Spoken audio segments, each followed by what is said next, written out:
بینا اور نابینا برابر نہیں ہو سکتے ہیں، جس طرح تاریکیاں اور روشنی برابر نہیں ہو سکتی ہے، جس طرح چھاؤں اور دھوپ برابر نہیں ہو سکتے ہیں، جس طرح زندہ اور مردہ برابر نہیں ہو سکتے ہیں، اسی طرح ہمارا آقا اور تمہارا آقا برابر نہیں ہو سکتے۔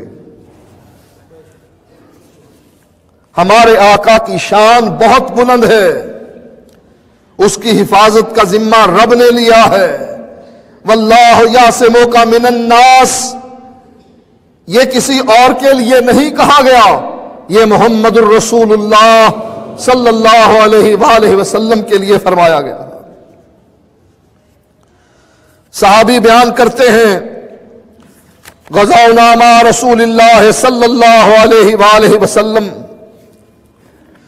قبل نجد، ہم اللہ کے نبی کے ساتھ نجد کے علاقے کی طرف جہاد کرنے کی غرض سے گئے۔ فنزل رسول اللہ صلی اللہ علیہ وسلم تحت شجرۃ، اللہ کے نبی آرام کرنے کی غرض سے ایک درخت کے نیچے تشریف لے گئے، اس کی چھاؤں میں دوپہر گزارنے کے لیے تشریف لے گئے۔ فعلق رسول اللہ صلی اللہ علیہ وسلم سیفہ، نبی اکرم صلی اللہ علیہ وآلہ وسلم نے اپنی تلوار کو لٹکا دیا، بغضن من اغصانہا، اس درخت کی ٹہنیوں کے ساتھ۔ اپنی تلوار کو درخت کی ٹہنیوں کے ساتھ لٹکا کر سو گئے۔ تلوار ساتھ ہو، اسلحہ پاس ہو، خطرے کی صورت میں انسان استعمال کر سکتا ہے، لیکن جب خالی ہاتھ ہو جائے تلوار کو اپنے آپ سے دور درخت کی ٹہنیوں پر لٹکا دے اور خود سو جائے، اب اس کو دشمن کے وار سے کون بچا سکتا تھا؟ قال وتحرك الناس في الوادي يستظلون بالشجر، جس طرح اللہ کے نبی آرام کرنے کے لیے درخت کی چھاؤں کے نیچے لیٹ گئے، صحابہ بھی اس وادی میں بکھر گئے، درختوں کی چھاؤں تلاش کرنے لگے اور اپنے آپ کو آرام دینے کے لیے درختوں کی چھاؤں میں لیٹ کر سو گئے۔ قال فقال رسول اللہ صلی اللہ علیہ وسلم ان رجلا اتانی وانا نائم،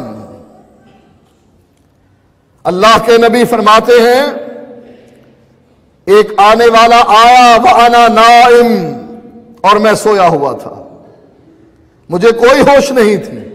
وانا نائم، یہ شخص پہنچا، میں سویا ہوا تھا۔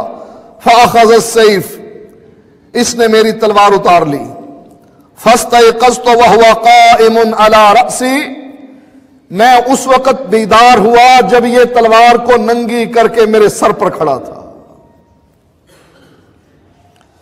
فلم اشعر الا والسيف سلطا في يده، مجھے اس وقت خبر ہوئی، لوگ کہتے ہیں نبی تو عالم الغیب ہے، نبی تو نبی، پیر بھی عالم الغیب ہے، پیر کی بلیاں بھی عالم الغیب ہے۔ اللہ کے نبی فرماتے ہیں فلم اشعر الا والسيف سلطا في يده، مجھے اس وقت خبر ہوئی جب اس کے ہاتھ میں ننگی تلوار آ گئی، اس نے تلوار، میری تلوار، درخت کی ٹہنیوں سے اتار لی۔ فقال لي من يمنعك مني، کہنے لگا اب بتا میرے ہاتھوں سے تجھے اب کون بچائے گا؟ میں تجھے قتل کرنا چاہتا ہوں، تلوار میں نے نکالی ہوئی ہے،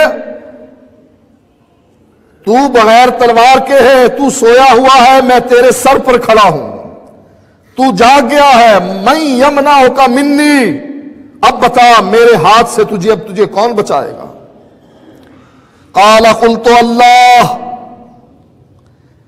اللہ کے نبی فرماتے ہیں میں نے اس بدبخت کو کہا مجھے اللہ بچائے گا۔ کیوں؟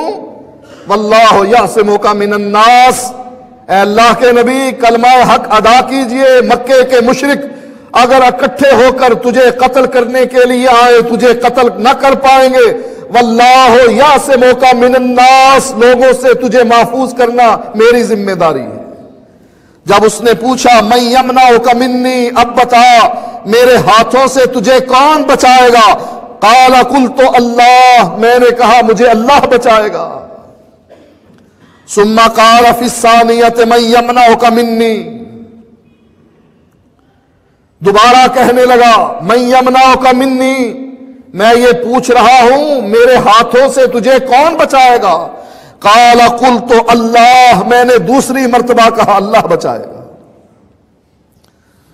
فشام السیف، اللہ کی ہیبت، اللہ کی کبریائی، اللہ کا رعب اس دشمن کے دل میں اتر گیا، اور اس نے اپنی جو تلوار اللہ کے نبی کی تھی دوبارہ نیام میں ڈال دی۔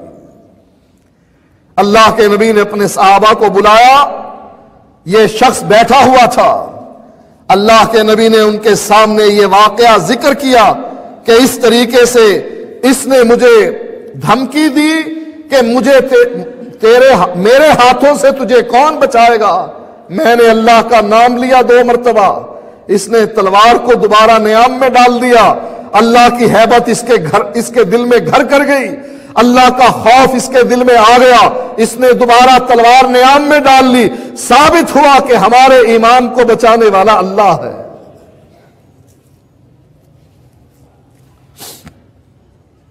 ابو جہل اس حالت میں حملہ آور ہونا چاہتا تھا کہ نبی اکرم صلی اللہ علیہ وآلہ وسلم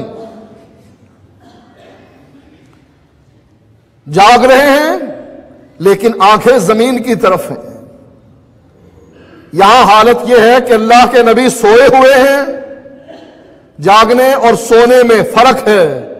سجدے کی حالت میں سجدہ کرتے ہوئے اور سوتے ہوئے انسان میں بڑا فرق ہے۔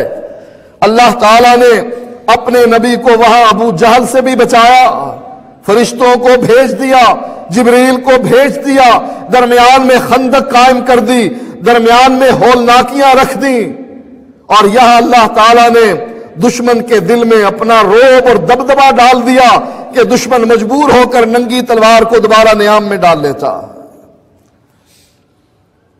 اس کا موازنہ آج ہم آپ کے سامنے کر رہے ہیں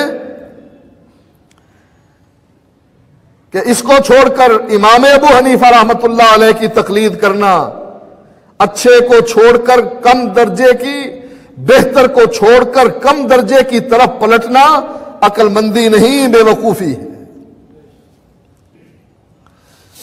ایک اور واقعہ جس میں اللہ تعالیٰ اپنے نبی کو قتل ہونے سے محفوظ رکھتا ہے، صحابی کہتے ہیں اِنَّا یہودیۃً من اہل خیبر سمت شاتا،